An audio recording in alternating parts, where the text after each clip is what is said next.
Crib shopping gets loud fast, especially when every box sounds essential. Here's the best crib setup: 5 cribs for 5 real nursery problems. Quick answer: DaVinci Charlie for most homes, Delta Essex for easy building, IKEA Sniglar for budget, Pottery Barn Kendall for an upgrade, and Nestig Wave for long-range versatility. No crib wins everywhere.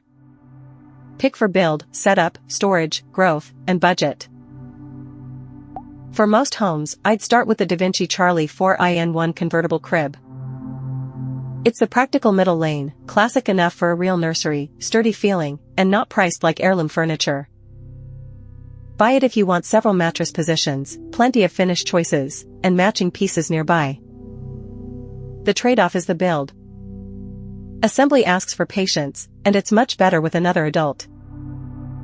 Also, the closed back affects room placement, and wear can show. Skip it if your nursery needs open sightlines from every side.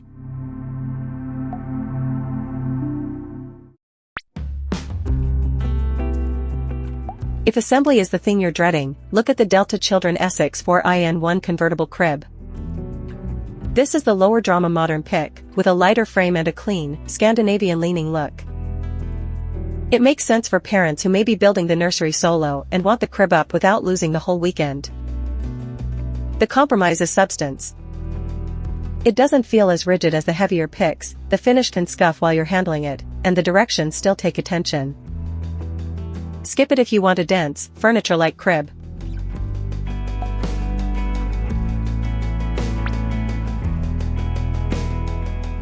For the cheapest sensible route, it's the IKEA Sniglar Crib. Buy it if you're furnishing a tight-budget nursery, setting up a grandparent crib, or you just want something simple and light. It goes together quickly and doesn't pretend to be fancy. But the limits are real. You get only 2 mattress heights, the labels are hard to ignore, and the toddler rail doesn't visually match. It also skips a standard warranty, though IKEA does have an open product return window.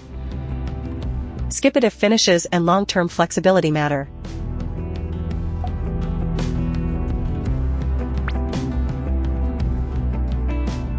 For the nursery that needs to feel finished, the Pottery Barn Kids Kendall Convertible Crib is the upgrade. This is the one I'd consider if you're planning for multiple kids, keeping the room set up for years, or just prefer a heavier, more furniture-like piece. It also leaves useful room underneath, which parents notice fast. The downside is cost, and it doesn't stop at the crib. The toddler conversion kit is another meaningful spend, and the weight makes moving it annoying. Skip it if value and easy rearranging come first.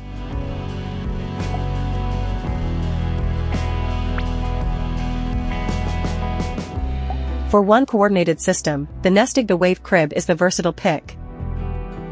It starts smaller, changes into a full-size crib, and later becomes a toddler bed, so the whole setup feels planned instead of patched together.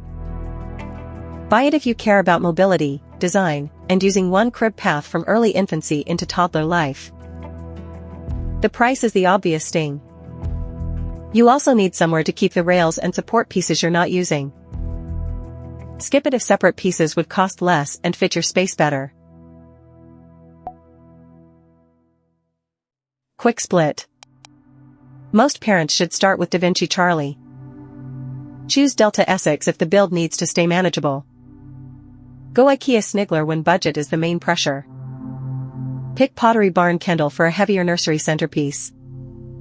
Choose Nestig Wave when staged conversion matters more than saving money. Before you buy, check the room layout, who will assemble it, where conversion parts will live, and how often you'll move the crib. Also price the toddler pieces up front, because the crib tag alone doesn't tell the whole story.